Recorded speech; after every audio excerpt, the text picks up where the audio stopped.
Welcome to the Author to Authority podcast. And if you've looked at today's title, the Relatability Index, and wondered how that was going to make a difference in your media, not only in your media, but how you show up as a leader, how you build your business, and how you get clients, because it all relates, then you do not want to miss one moment of today's episode.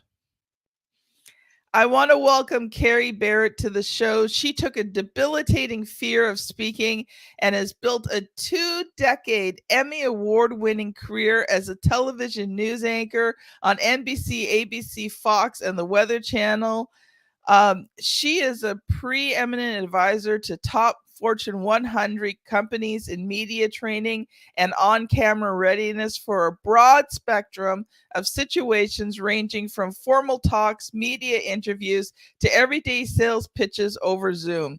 She offers a unique perspective of someone who has 25 years experience in front of the camera, and Kerry's specialty is teaching people how they can become relatable to their audiences and make that genuine connection. She helps people feel self-confident, sincere, energetic, yet relaxed on the screen. Welcome to the show, Kerry. Thank you for having me. It's a pleasure to be here.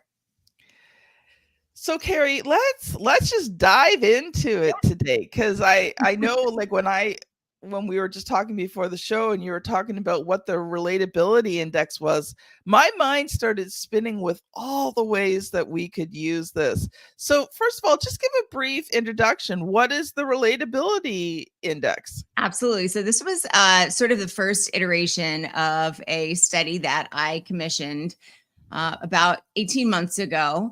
And we hope to grow it and expand all the different ways that this relatability index and the different arenas in which it is applicable. But basically, this study looked at, first, is relatability important as a characteristic in terms of building your business, building your brand, leadership. And we discovered that, yes, in fact, it was. And then we took a look at what the key characteristics of relatability were. What comprises, what characteristics or traits does somebody regularly demonstrate, whether it's, overt or sort of covert, if you will, whether it's just sort of the underscore of who they are. And we found that there are 6 main traits that come together to create an image of somebody being relatable. Now, relatability is important because it gets your audience's attention at the get-go, but it also is what creates buy-in from your audience the further you sort of go down the path with them. And those key 6 characteristics are likability, honesty, vulnerability, empathy, pleasure, and pain. I love it. I love it. You know what? It kind of impressed upon me. I can remember when I was first an entrepreneur, learning how to sell, learning how to, get clients and customers. And, I'd watch all these teaching from all these different gurus and that. And, they would talk about, this type of manipulation tactic and, how you can, overcome the objections by, manipulating their emotions and all this kind of stuff. And my heart's cry was just, I want to serve people and make money while I do it. Yeah. The other stuff sounds it gives me the heebie-jeebies. I struggle with that too, because I always felt like it was so manipulative. Like, oh, if they have this objection, they can't afford it. This is how you knock that down. And I'm like, well, I don't want to knock it down if they can't afford it. Like, I don't want anybody going into debt to work with me. Yeah. Like, that doesn't feel right. I am completely of the same mindset that, I did not want people going into debt. I mean, I spent a lot of time in debt. I knew what it felt like. I knew the pressure that happens in a marriage when there's so much debt. And so, yeah. And finally, one day I just said, forget it. Yeah. I'm just going to be an entrepreneur the way I want to be an entrepreneur. And if I don't make as much money as other people, oh well, at least I can look myself in the mirror every day. So that decision changed my whole entrepreneurship, and I finally could just be me and, really just create relationships with people. And I found I was happy. Yeah. Yeah. Isn't that shocking the way that works? So Dan Sterling is watching on LinkedIn Live, and he says that resonates. Also important in speaking to employees. So thank you, Dan. Yeah, I totally agree with you that this applies to, not only as an entrepreneur, but how you treat your employees as well. Sure. And let's be honest, I think it probably expands to everybody who's sort of in your life, whether it's your family or your friends or your anybody who is in your realm, if you will. That the I want to say applicability. That's the word, isn't it? Am I pronouncing that correctly? That's good. Expands beyond business for sure. We're focusing obviously on business here, but this is really just about being a person who's able to build relationships and communicate effectively with others. At the end of the day, that's what those traits are about. Oh, we are going to take a very quick commercial break. Audience, RTA Publishing has resources that are going to help you take your business to the next level and help you to write books that not only scale your business, but also help you convert readers into clients. So promise you, very quick 15 to 20-second commercial break. Welcome back. Kerry, I am already so much enjoying this conversation and how we can, be authentic and relate to people. So I would love for you to do more of a deep dive into, the relatability index, those 6 things that you need to be so that people can relate to you more. Absolutely. So I do a lot of training with my clients that is sort of falls under the category of media training. And you touched on it a little bit in the introduction, but I work with a lot of people who are using the camera or the lens as their stage for public speaking rather than actually getting up on a stage or on a podium. But I want to be clear to anybody who's listening, even if you're not speaking in front of a camera or you're not courting media opportunities or you're not posting videos on social or doing client calls or whatever, this applies in any sort of communication. It applies when you're on a stage, it applies when you're one-on-one, it applies when you're in a conference room with the rest of your team.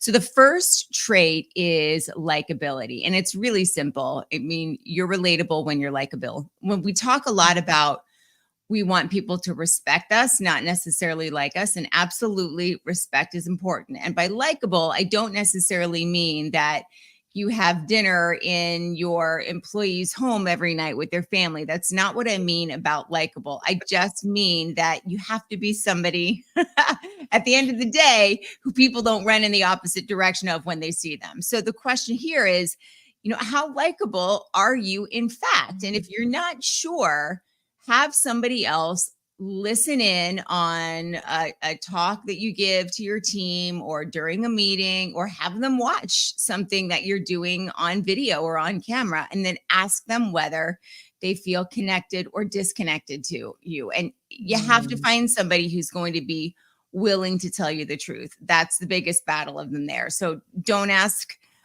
subordinate, if you will, for the answer to that question. Ask somebody who is your peer or who is, above you in terms of the ladder of your business. The second trait is honesty, which of course, again, seems incredibly basic, but you've heard that saying that a brand isn't what you say it is, but instead it's what the client says it is. If you say it about yourself, it's opinion. If somebody else says it, it's fact. A trusted brand, right? Have you heard that expression before? I know I have. And yeah. If you say it about yourself, it's opinion. But if somebody else says it, it's just straight out bragging. Yeah. There's that too. Yes.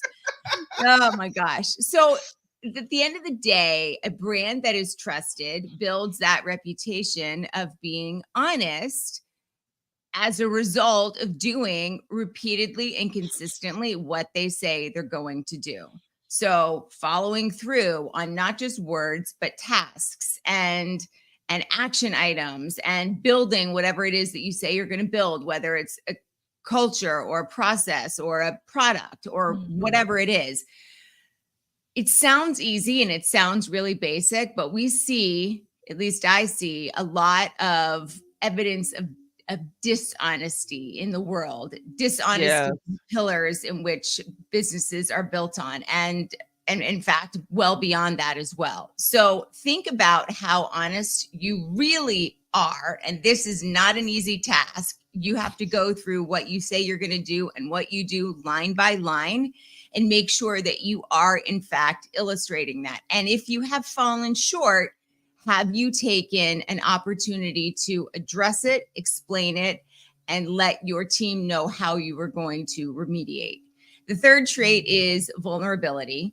And we hear that word a lot. We also hear authenticity. It's two of those buzzwords that are sort of thrown around all the time. And again, easier said than done, because a lot of us, even if we're not aware of it consciously, we sort of cloak ourselves in this protective armor, and we hide behind this pristine or polished image that we work really, really hard to maintain. And when I say vulnerability, it doesn't mean that you have to share every single thing that you've done that has been wrong or bad or a difficult, the wrong choice or the wrong decision, right? But that sort of polish and stuff, that age is gone, right? We want storytelling, and we want the stories wrapped in emotion, and emotion is where that vulnerability is displayed. When I talk about this as it relates to video, I talk about how those sort of like slick commercial videos, really professionally done on social media, that's not the stuff that gets the engagement, even for the large brands. Unpolished is sort of where that new polished is. And it just means that we're not hiding behind this veneer. We're perfectly happy to explore emotions and vulnerability in the same way that our audience experiences them as well. So the question here is, what does that vulnerability look like when you are speaking to clients, prospects, an audience, live, recorded, on a stage, through the lens? What does it look like? And what can you do? Let's say on Monday, today's Black Friday, we're back to work on Monday. What can you do on Monday to sort of inject more vulnerability into the way that you influence your market, the way that you influence your customers, the way that you influence your team? The fourth characteristic of relatability is empathy. And I think probably there's not a single person who's watching or listening to this that is surprised that empathy might show up on something called the Relatability Index. I was surprised, though, to recognize or learn that all of us have it. Not all of us have it in the same degree, and not all of us show up with it in the same way, but it is actually ingrained in our DNA, right? We all have nurturing tendencies. It's how we managed to evolve as a species from millennia ago to where we are now. If we didn't have empathy or the ability to care, all of our offspring would have passed along the way. So that's what it comes down to at the end of the day. It is, are we able to use empathy to nurture and influence the people around us? I'm Somewhere going to along the stop way. you there for Yeah. 1 second, Kerry, because when you said that, all that came through, I remember when my first son was born, and my father-in-law is of that, older Oh, yeah. generation, but it was like having grandkids, that little baby, that little person, especially when he started to hit 1 and 2 and he was walking and moving. Yeah. It was like this, all of a sudden, this nurturing side that we had never seen in my father-in-law, like, came to life. Yeah. And it was so amazing to watch. And the difference in him personally, when he allowed that nurturing, caring side to come forth, it was a beautiful thing to see. And I think that we underrate empathy. Mm-hmm. We know it's important, but we don't know why it's important in our business, and we don't recognize Mhm. perhaps how important it is in every aspect of our life. I couldn't agree with you more. And I think sometimes when, you know, you were talking about, this polished appearance and, not being vulnerable and stuff like that. But when it comes to, especially, if you're a high level professional consultant, speaker, you have to be that relatability factor is crucial in terms of, building your business. And when you can be a bit vulnerable, and again, like you said, like you're not sharing every, horrible personal Yeah. thing that you went to, because there's vulnerability, and then There's there's the oversharing. well, yeah, and then that goes into like almost like a victim mentality, Yeah. and that actually defeats the purpose, because Sure. now people don't see you as a leader, as that person to follow. They see you as a victim. Mhm. But when you can, one thing I've learned about vulnerability is, we all love the hero's journey. Mhm. So, when you can share about those times and share honestly about those times when, things weren't good, Yeah. but then, how do you overcome it? And, how can you be victorious in it and use that to encourage others? Now that vulnerability um, gives others strength. Absolutely. 100%. When I first started my business, I listen, I didn't know anything about business when I first started at all. Me At neither. all. I didn't even know what the word scale meant. That's not a lie. And so I didn't share in the very beginning of my entrepreneurial journey how little I knew, because I knew that there was a very good chance that that would scare away potential clients when I was looking to get my first few, because she might not even be around 6 months from now or a year from now. Now that I'm 3.5, almost 4 years into my journey, I'm comfortable sharing that, because it's something that maybe not my direct clients can go learn from, but my certainly it connects them to me, but other new entrepreneurs who may be struggling with the same things. Now I know that I can share that story and show that I was able to come out on the other side. Yeah. Yeah. Yeah, and that is powerful. And Yeah. we don't, as, entrepreneurs and professional speakers, coaches, those types of people, we don't realize how, when we can be authentic, when we can be vulnerable, when we can share those stories, Yeah. the impact. And when you share a story properly, Mhm. Dan put in his comment, everybody wants to feel understood. Well, Yeah. that story, that vulnerability actually allows people to feel understood, because your story relates to where they're at. Absolutely. And I think too, we have also have this tendency, or many of us do, that when we hear something, we want to like jump in and fix it, and maybe we can, but the key thing here is to just sort of like step inside the story and have a look around and stay tapped into what they're feeling, because that is the critical step in building the trust and building the influence. It's not actually fixing it, it's understanding it. Couldn't agree with you more. Kerry, I know you have some more elements to share with us. I'm going to let you loose again. All right, so we're down to the last two now.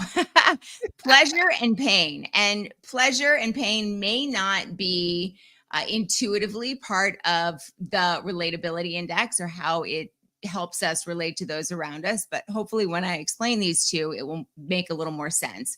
So pleasure is one of the things that I really like, because it makes me think of my children. And research actually does show that this is a fairly high character index on the, or character trait rather, on the relatability index. But it's really overlooked, especially when we talk about sales and marketing. Those are the two areas in which we do not find that this shows up in the way that it should.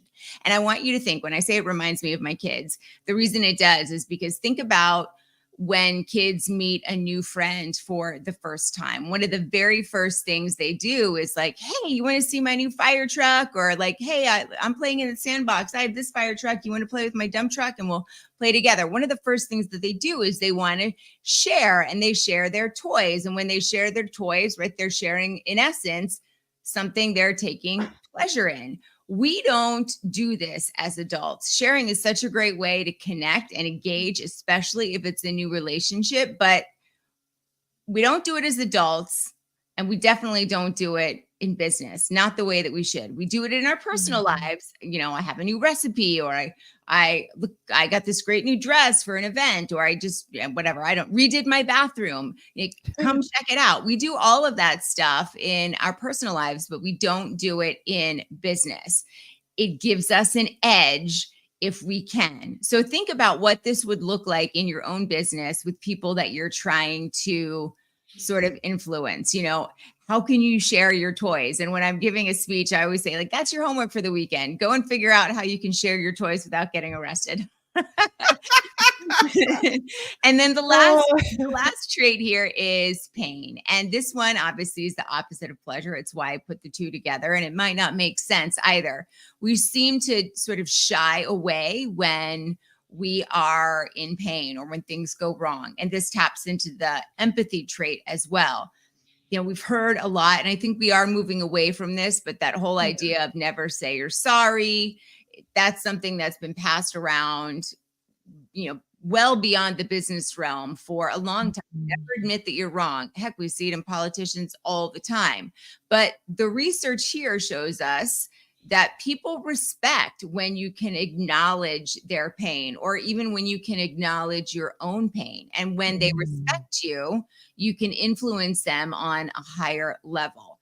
So acknowledge what they're going through. I think about this. I was on a flight a couple of weeks ago, and the airlines were super delayed. It was weather. It wasn't their fault, but all the things are going wrong. The luggage lost, and the gate agent is like, whatever. And I get it. I don't care. Yeah, she or he has been there all day. Your problems are like the furthest thing from her mind right now. She just wants to leave, or he just want to leave. But if they could just simply acknowledge, like, I know this really sucks. I apologize. We're doing everything that we can. Like, how much would that, even if it didn't remove your feelings of irritation, it would dial down the way that you express them. So think about having a simple, genuine statement of acknowledging pain, which again, sort of dovetails back into that empathy trait, and what kind of an effect that can have on the person's experience around you. And then ultimately how that affects the way that you're able to influence them, whether it is a host that you're talking to on a show, on a news show, or somebody who may be considering buying your service or your book or your product, or simply your team, acknowledging the challenges that they're going through as well, and the pain that they're dealing with. When you first said pain, all I could think of was like marketing, and how, they use pain as a way of, well, sometimes manipulation, but sometimes relatability. But then I was surprised by pleasure. But when you were talking about your kids, it reminded me of a couple of stories. Yeah. Back during COVID, my grandson was 6 months old when COVID hit. And so for, those 3 years, he really did not interact with other kids. Yeah.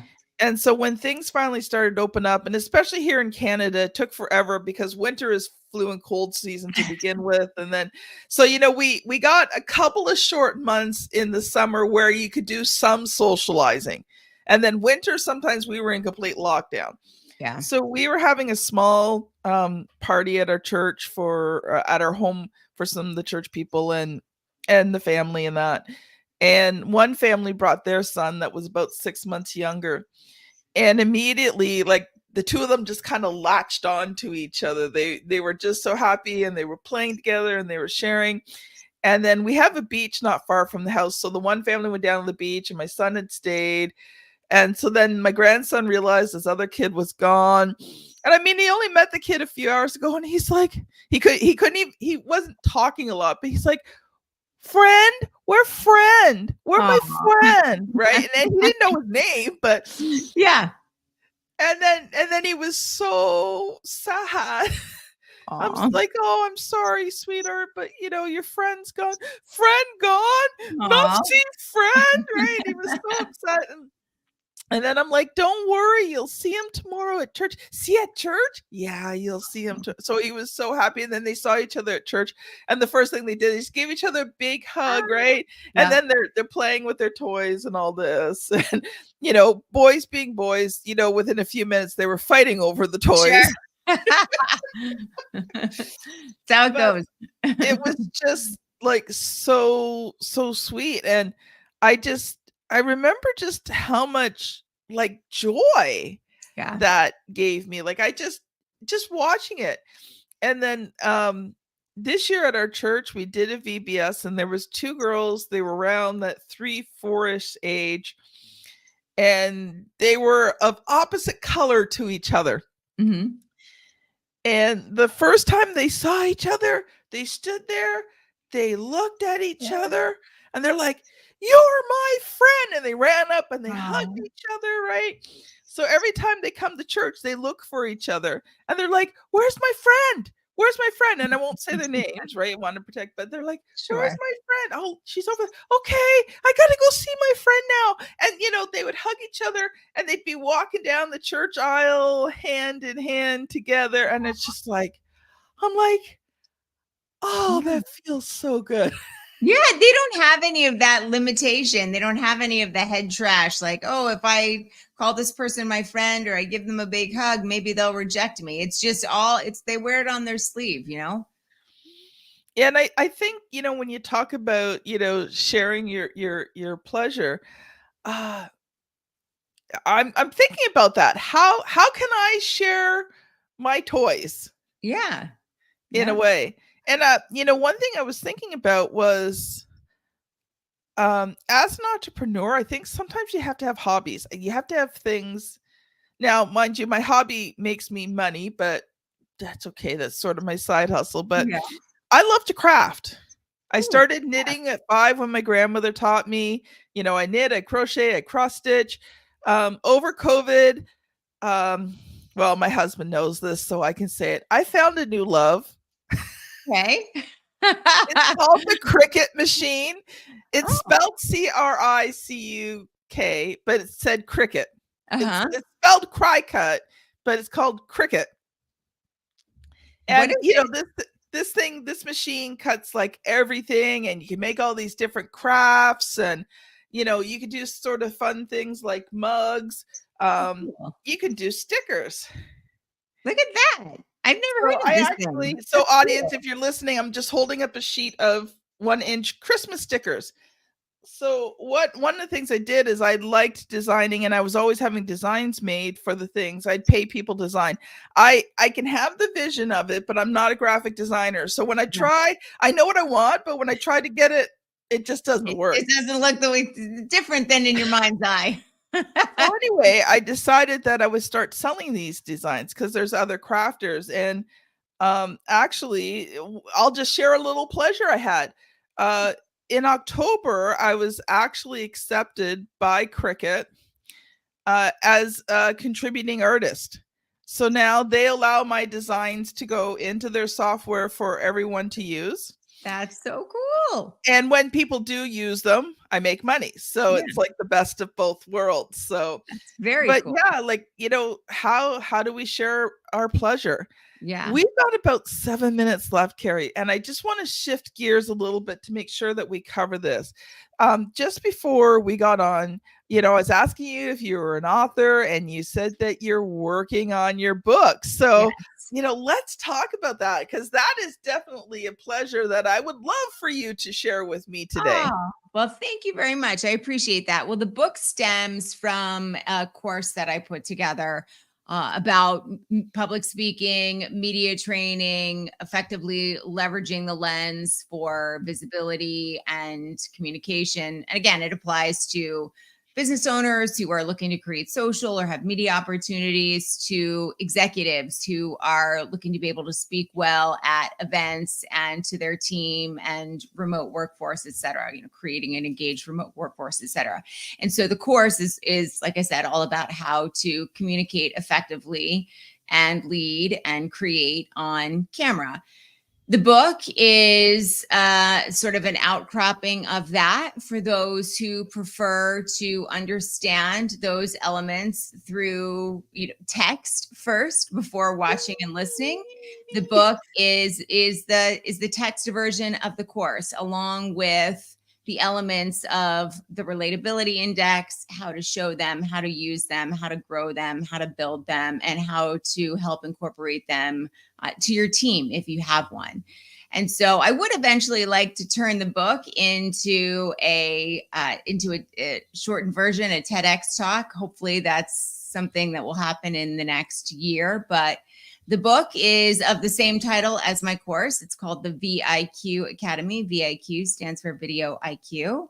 And it is in the final phases of the writing portion. So I'm hoping that I will have that out and to the general public sometime in Q2 or Q3 of 2024.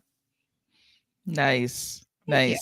Definitely can see you getting it done in 2024. Oh, I'm so excited. Thank you. You're just in the writing phase. So I'll still ask you the question I ask every author that comes on the show, but obviously you haven't published it yet, but we'll focus on the writing part. So far, what has been sort of the good, the bad, and the ugly of writing this book? Oh my gosh. Well, I've never written a book before. So there's a lot to each of those.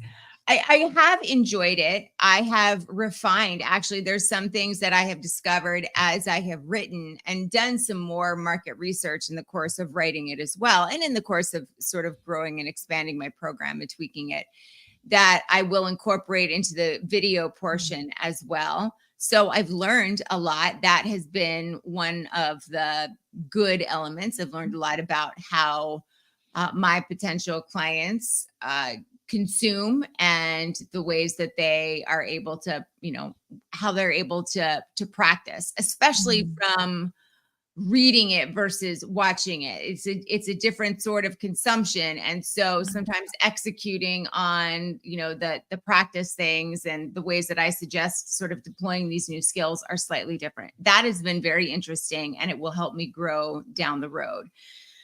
The bad, I think, is that I just didn't realize how laborious the whole process would be. I mean, I had the whole course, and the course it's hefty. It is a beefy program. There's no skimping on any of the content or information that I know and how to practice it.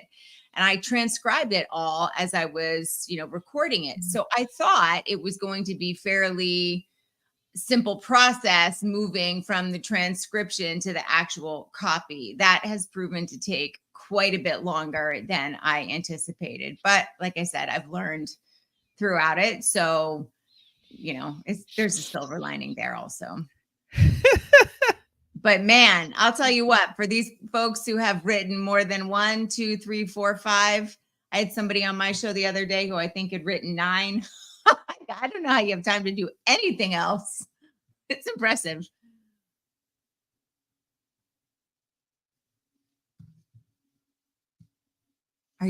Suddenly I lost you. I can't hear you. Oh, no, I got you back. Darn microphone cable. I have to be careful. Every time I touch it a certain way, I'm like loosens. I gotcha. Being vulnerable here, sometimes technology and podcasting is not fun. No, that's true. I've been there too. No worries. I think we've all learned to give one another, hopefully, a little bit of grace, especially over the course of the last 3 years. If there's one thing we've had to learn, it's to be a little kinder to everybody else and ourselves as well. One thing I was thinking of when you were talking, one of the things I teach on is called the CREATE method. And so it's, how you can create a book that converts reader into clients, and it's based on the word create. So first of all, your book has to create authentic relationship, has to reveal the real problem, not the surface stuff, the real problem. Engages the reader, not only engaging writing, but how are you giving your readers opportunities to connect with you outside of the book? Yeah. Right. So these are all the things that we talk about. Answer the questions. Does it answer their questions? If it doesn't answer their questions, well, there's no use publishing the thing. Yeah. Target it to a specific person, because you talked about a few different groups there. So highly recommend that you focus in. We call it the audience of one. Yeah. To really make a book effective, it's the more targeted it is, the better. Now, it doesn't mean it can't relate to many people, but you have to really focus in on that one. And of course, excellently done. And I suspect, from this interview, that would be something that you would do. So just a few thoughts for you while you are writing your book. We are pretty we are out of time. We're actually a little bit over. Kerry, I would love to give you an opportunity to share one final thought. And then if people have enjoyed today's conversation, how can they connect with you? Oh, I appreciate that. One final thought. Well, listen, if you are hiding behind any sort of excuse or armor, and most of us are, in fact, sometimes it's so baked in we don't even realize it.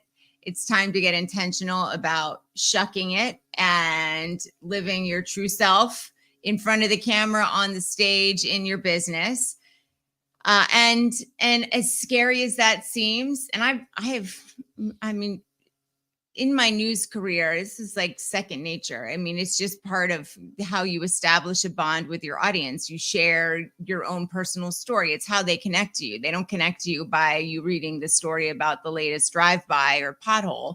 They connect by who you are. And so that part was very easy for me. I'd done it for a long time and I was really good at it. I did not realize how difficult it would be to continue that when I switched into my business, because suddenly the stakes changed, and it was me, Kerry, up there rather than Kerry, the news anchor at whatever place I was at the time. And so that was actually quite tricky. And so don't assume that it's easy to do or that you're already doing it. I had to take a good hard look at myself and figure out how to redo it for me when I launched my business. So I guess that's my final thought. And thank you for giving me the opportunity to let people connect with me. If you're interested in what I do or how I do it or how we might be able to work together, one of the easiest places to go is my website. It's my name, kerrybarrett.com. And you can also find me on Instagram, YouTube, and LinkedIn. I am Kerry Barrett. So you find me on all the social medias. I post daily with tips on showing up on camera, how to overcome mindset blocks, and, some behind the scenes stuff as well. Love it. Thank you so much, Kerry. Thank you. If you've enjoyed today's episode, I highly recommend that you go back to episode 436, 7 Steps to Becoming a Premium Brand with Drake Nightenhelzer. And so if you are on YouTube, there will be a thumbnail here somewhere. And one of these days, my daughter helps me out with the podcast. I'll actually ask her where she puts the thumbnail, because I never know where it's going to go. But it's on the screen here somewhere. And if you are listening on your podcast app, this is episode 457. So you're going to want to scan back about 20 episodes. I promise you it will help to continue from today's conversation with Kerry. Kerry, thank you so much for being on the show. Audience, you know how much I love you. Thank you for listening, and we will see you on the very next episode. Bye now.